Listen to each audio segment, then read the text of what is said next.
নমস্কার, নিউজ প্রাইমে আপনাদের স্বাগত। আমি সঞ্জয় রয়েছি আপনাদের সাথে।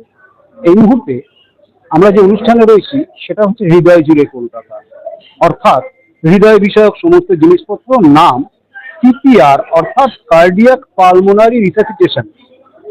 কি সেই জিনিস জেনে নেব প্রখ্যাত হৃদরোগ বিশেষজ্ঞ ডাক্তার রবীন চক্রবর্তী কথা বলে নেব তার সাথে।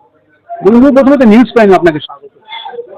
নমস্কার সঞ্জয়, আচ্ছা, দেখা হলো, ভালো লাগছে। আচ্ছা, এই যে কার্ডিয়াক পালমোনারি রিসাসিটেশন বিষয়টা, কার্ডিও পালমোনারি রিসাসিটেশন বিষয়টা খুব সহজ। কার্ডিও মানে হার্ট, পালমোনারি লাংস।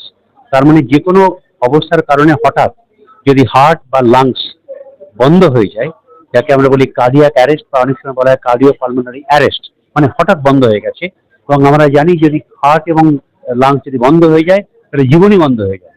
কিন্তু সৌভাগ্যক্রমে আমরা জানি যে কি করে তাকে সেই বন্ধ অবস্থা থেকে আবার স্বাভাবিক অবস্থায় ফিরিয়ে নেওয়া যায়।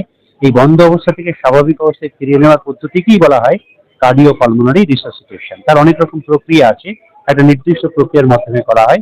সেটা করতে পারলে কিন্তু এই সমস্ত মানুষের আবার স্বাভাবিক অবস্থায় ফিরে আসে। এই যে বিষয়টা কার্ডিয়াক সিপিআর, এটা ধরুন কোনো মুমূর্ষু রোগী হঠাৎ সেই মুমূর্ষু অবস্থায় পৌঁছেছে, তাকে কতক্ষণ সময় পাওয়া যাবে এইটা করার জন্য, এবং সেটা করার পর চিকিৎসা পদ্ধতি পর্যন্ত পৌঁছাতে কতক্ষণ সময় পাবে? প্রথম কথা, সময় পাওয়া খুবই কম। মানে যখনই ঘটনাটা ঘটবে সঙ্গে সঙ্গে ঝাঁপিয়ে পড়তে হবে। ঝাঁপিয়ে পড়ে ওই কার্ডিয়াক ম্যাসাজ করতে হবে। তার একটা নির্দিষ্ট পদ্ধতি আছে, সেটা জানা দরকার।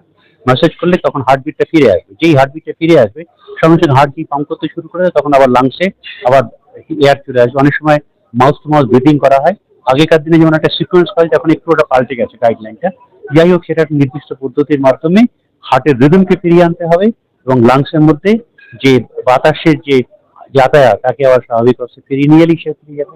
এই যে আপনি বললেন যে সময় খুব কম পাওয়া যাবে, সময় খুব কম পাওয়া যাবে, সেই ক্ষেত্রেই আমার প্রশ্ন যে আপনার কি মনে হয় না এই যে ইনস্ট্যান্ট সিস্টেমটা, পদ্ধতিটা, এটা যদি আমরা স্কুল কলেজ থেকেই শেখাতে আরম্ভ করি, অর্থাৎ এডুকেশনের মধ্যে যদি এটাকে ইমপ্লিমেন্ট করা যায়, তাহলে হয়তো ইমার্জেন্সিতে অনেক মানুষের জীবন বাঁচানো সম্ভব। একদম একদম সঞ্জয়, আমি একদম একমত। যত তাড়াতাড়ি স্কুল লাইফ থেকে থেকেই এটা শিক্ষা দেওয়া উচিত। স্কুলে, কলেজে, অন্যান্য প্রফেশন, বিশেষ করে পুলিশদের, বড় শপিং মলে যারা বিভিন্ন কাজ করে তারা, রেলওয়ে স্টেশনে, এয়ারপোর্টে, যেখানে জনসমাগম হয়, বিভিন্ন হোটেলে যেখানে অনেক লোকজন জড়ো হয়, সেই সমস্ত জায়গায় যদি এই লোকগুলোকে শিখিয়ে দেওয়া হয় তাহলে কিন্তু, যেমন আজকে এই হোটেলে আমরা কাছে আছি, এখানে যদি হোটেলের স্টাফেরা জানে যে কি করে রিসাসিটেট করতে হয়, তাহলে এখানেই কারো যদি হঠাৎ হার্ট বন্ধ হয়ে যায়, লাংস বন্ধ, সে জানে চট করে তাকে ফিরিয়ে আনতে হবে। এটা ভীষণভাবে দরকার। এবং এই তার উপযোগিতা, প্রয়োজনীয়তা শুধু ডাক্তাররা বললে হবে না। তোমাদের মতো যারা আছো, যারা সংবাদ মাধ্যমের মধ্যে আছো, তারাও কিন্তু জনসাধারণের মধ্যে এই সচেতনতা নিয়ে এলে আমি নিশ্চিত যে এটা করা সম্ভব। এবং আমরা যারা এ ব্যাপারে বিশেষজ্ঞ, আমরা কিন্তু নিঃসন্দেহে এগিয়ে আসবো এবং সাহায্য করবো সমাজের প্রত্যেক স্তরে মানুষকে কার্ডিও পালমোনারি রিসাসিটেশন শিখিয়ে নিউজ দেওয়া। প্রাইমের দর্শকদের জন্য যদি কোনো মেসেজ? নিউজ প্রাইমের দর্শকদের জন্য একটাই মেসেজ, সামনে বিশ্ব হৃদয় দিবস। বিশ্ব হৃদয় দিবস মানে হচ্ছে হৃদয়কে ভালো রাখার সময়, হৃদয়কে ভালো রাখার সুযোগ এবং হৃদয়কে ভালো রাখার সচেতনতা। সুতরাং এই বিশ্ব হৃদয় দিবসে আপনি আপনার হৃদয় সম্বন্ধে, আপনার পরিবারের, বন্ধু বান্ধবের সকলের হৃদয় সম্বন্ধে সচেতন থাকুন, সজাগ থাকুন এবং দায়িত্ব নিয়ে তাকে সুস্থ রাখার চেষ্টা করুন।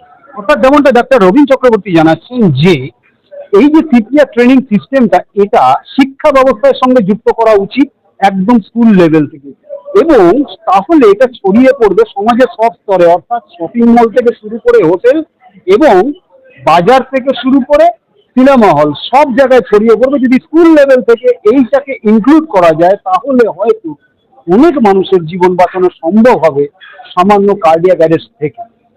ভিডিও জার্নাল ইন্ডিয়ার সাথে নিউজ প্রাইমের জন্য সঞ্জয় সাহা, কলকাতা।